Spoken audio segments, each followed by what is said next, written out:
Hey everybody, I'm Mama Baird and welcome back to my channel. If you're new here, we do a lot of pantry cooking and food bank hauls, and today I'm going to be doing a rack of lamb, Chef Gordon Ramsay style, from a French rack of lamb that I got from a food bank. If you missed that haul, I can link that below. I have never cooked lamb before, so we're gonna give it a try. Now, I'm gonna be serving it with a tzatziki sauce that's not originally with it, but I have all the ingredients to make that. It's more of a Mediterranean sauce, but it goes really well with lamb. So I'm gonna be making that to serve it with. And then for the sides, I have a bunch of vegetables here that I needed to use. I had a baked potato, so I cut that up in here. I got some broccoli, some cauliflower, and I got some butternut squash, just raw cut up, some bell peppers. So just a smorgasbord of veggies that I had in my fridge I needed to use, and we're gonna roast that along with it since we have the oven going. Turn on your oven. We're gonna go up to 400 for this one. All right, let's get good cooking. I'm just gonna drizzle it with some olive oil. Avocado oil I use a lot as well.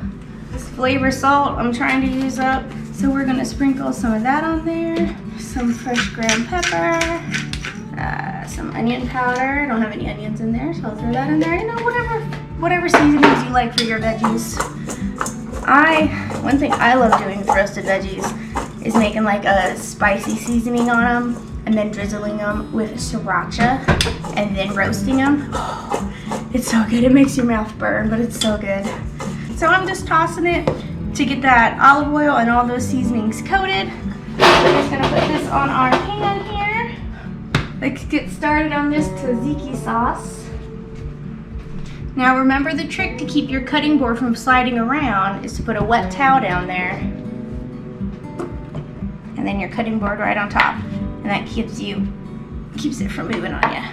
I'm gonna be using an English cucumber for this. That's actually frozen. Thanks, fridge.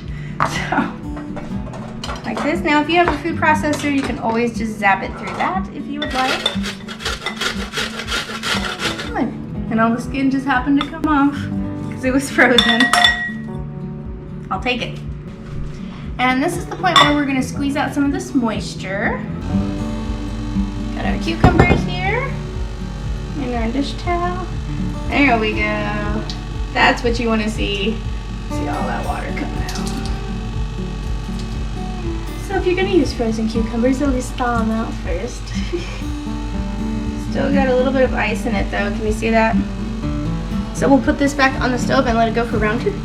So I'm just going to sit it over here on top of the oven. There's a lot of ice in there. We're going to need that out. So while the cucumbers are thawing, we're going to just start on the rest of the sauce. 1 cup of yogurt. So this calls for whole milk Greek yogurt. So we got that yogurt done out of the way. Garlic grated. So I have a locally grown Montana garlic I got from the farmer's market. Okay, so we're just gonna grate this straight into the yogurt. So this is a big go of cloves. You do not like garlic, you do not have to add all this. See? And it just kind of forms like this paste. So we got our garlic in there. Now we're gonna put salt, dill, and mint. 1/2 teaspoon. This is just kosher salt. You can measure if you want to. I kind of just eyeball stuff, but I'm comfortable with that. Cooking, you can do that. Baking, you can't really. This is a tablespoon of chopped dill. So I'll do like a teaspoon. You do less if it's dried, more if it's fresh. And then this is some fresh mint I grew.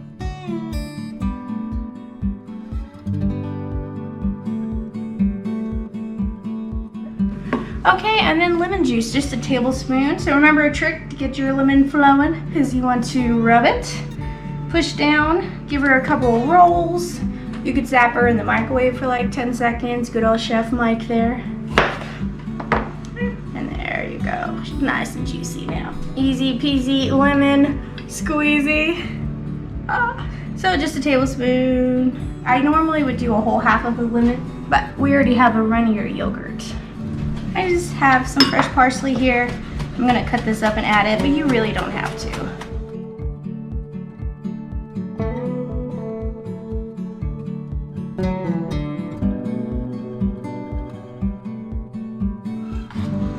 slicing fresh herbs.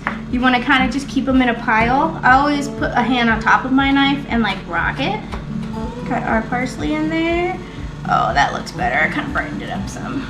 All right, let's check on our cucumbers. Yep, look at all that water. So let's try this again. I'm gonna go do this over the sink this time. Got our cucumbers here and our dish towel. There we go. That's what you want to see. All right, so that's all we're gonna do for our sauce right now. We'll get this over there while we wait for those cucumbers to thaw a little more. Now I'm gonna show you how to prep the lamb. All right guys, so with this rack of lamb, first thing we're gonna do is open her up and give her a rinse. Oh yeah. Got a nice big fat cap on it. Now fat is flavor. Okay, I'm gonna put her in the pan there I got.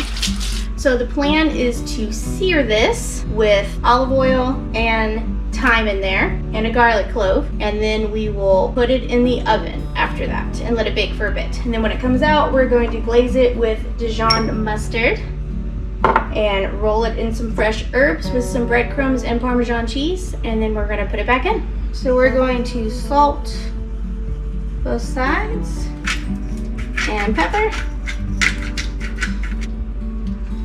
Same thing to this side.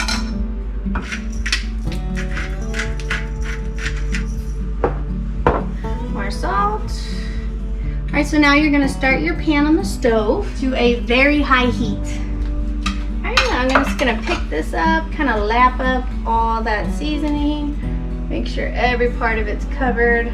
So I'm going to sear this lamb, and I want to cut it so it's a little easier to work with. So it's got, this bone's kind of a shard here, but we got 8 bones. So I'm gonna cut it right down the center. Look at that.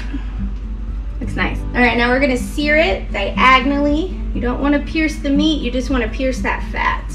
This is called scoring. It helps release the air. The meat, when it cooks, it helps release it, and it also makes it look pretty. We're gonna get these seared, so let's go over to the stove. Hi guys, just wanna take a moment to remind you to like and subscribe so I can bring you more pantry cooking like this rack of lamb. All right, let's get back to it. All right, I got my cast iron skillet here. She is hot. Get some olive oil in there. I'm also gonna throw these veggies in because these might take a while to roast. So they're going in our 400-degree oven right there. Fresh thyme in there.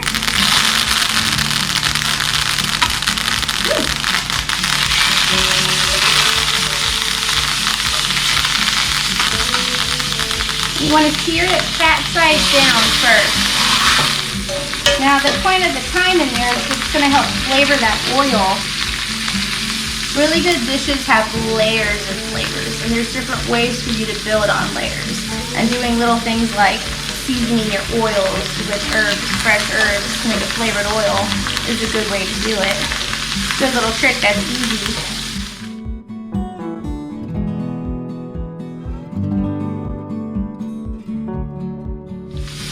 So this was a 2-pound rack of lamb, and we're going to try and shoot to cook it probably medium. My family is more of a medium well family. Don't group me with them, but they do like their meat cooked a little more. So if it's like that in your family, you can always cook half of the rack, keep the other one in for a smidgen longer, or you can actually cut these into chop and then sear each chop a little longer. I've done that as well.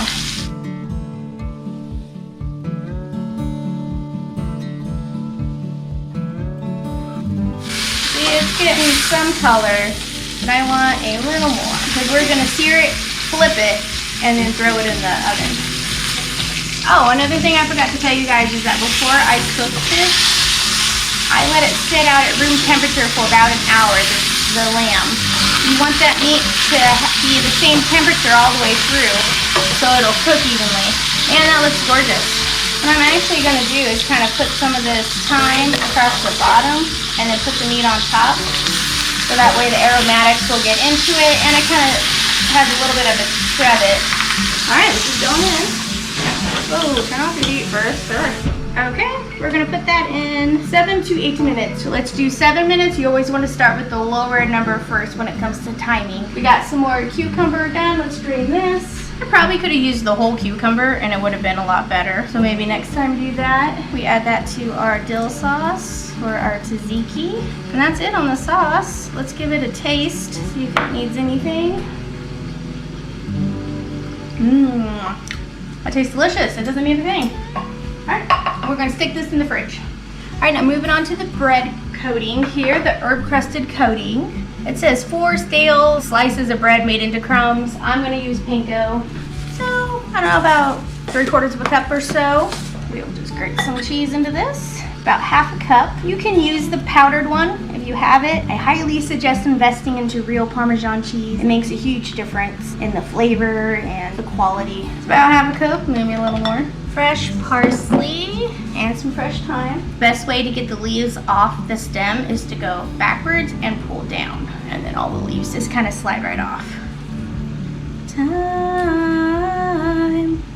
is on my side for now. Okay, that's enough time there. Let's do some parsley. So for this parsley, I'm just gonna grab some, rip her up. And then you're going to fine mince these. My tail's wiggly wonkily. There we go. There we go. You see how that tail makes all the difference? And then you're just gonna keep pushing this in a pile and just keep chopping.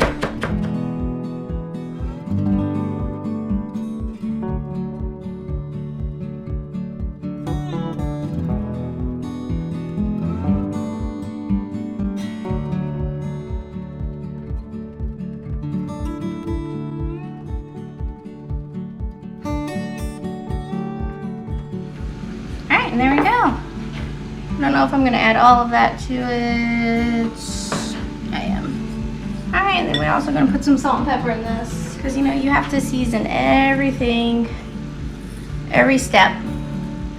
Every single, if you're doing like flour and then egg wash and then a breading, you want to season in your meat, season your flour, season your egg wash, season your breading. Everything's got to have seasoning. All right, there's our timer. Let's check on our lamb.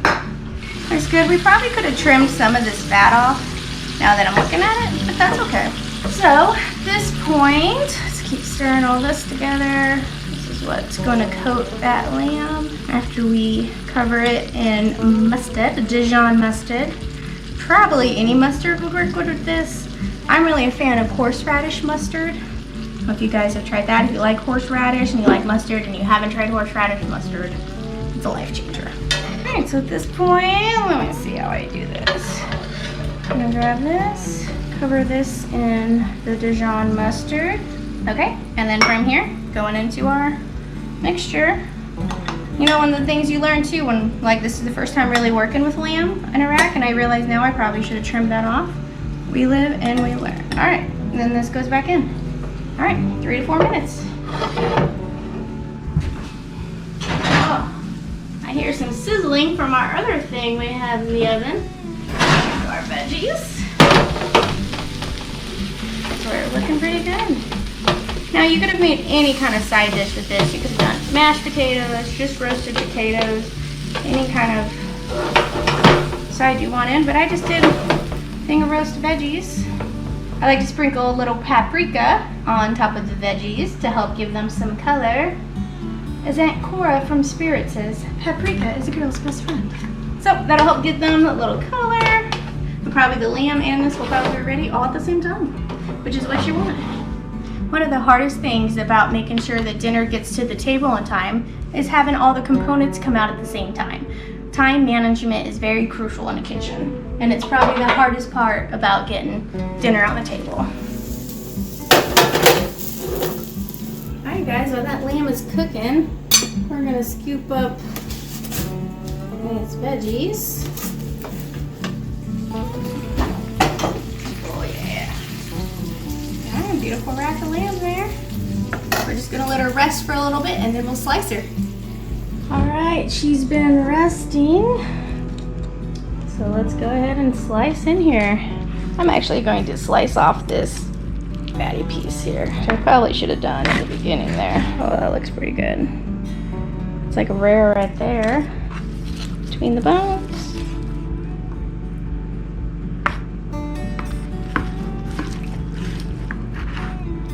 Oh yeah, it's a lot of fat. And that just looks raw right there.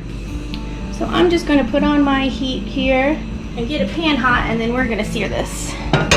All right, guys, so I'm gonna put just a little bit of olive oil in there. So just, you know, if this happens where you're trying to do something and you mess it up, that's okay. You know, that's how you learn. Everybody's messed stuff up. So what I'm gonna do is just cut in between the bone and get the individual chops. Like this one doesn't look too bad down here, it looks pretty cooked. Fat like that, Gordon Ramsay would call me a panini head. The lamb's raw! A skilled vet could bring it back to life. Not too long at all, just to kind of bring them back up. Alright, so I got these in here. Sorry, my camera died, I had to switch. So I just have these searing so it gets to our desired temperature. And then I'm going to cut this one, and I'm going to do the same thing. Alright, I just took out those last ones, cut this one up, put this one in there. This one doesn't look too bad. And here is that lamb. So I'm just going to finish sauteing them. So if something happens like this, where it didn't work out and you need to quick fix it, this pan frying helps too. Alright, I'm turning off this heat. I'm going to pull these out. They're about medium now.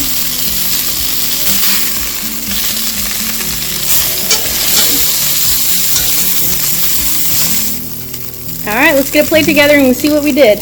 Alright guys, so that's it. We got our lamb here. We got our roasted veggies. Let's just put some of that on there. Butternut squash, peppers, cauliflower, all that jazz. Our lamb chops. Got our tzatziki sauce we made. Yeah, all kinds of fancy stuff. And that's some pantry cooking for you. I appreciate you guys coming along, even though it's something that I might have messed up a little bit. We ended up saving it, and I bet you guys would never even know that that happened. So if mishaps happen in the kitchen, you just gotta learn how to be flexible and creative. And then you can make a dinner out of anything, and you can pretty much fix any mistake. Thanks for watching, and we'll see you next time.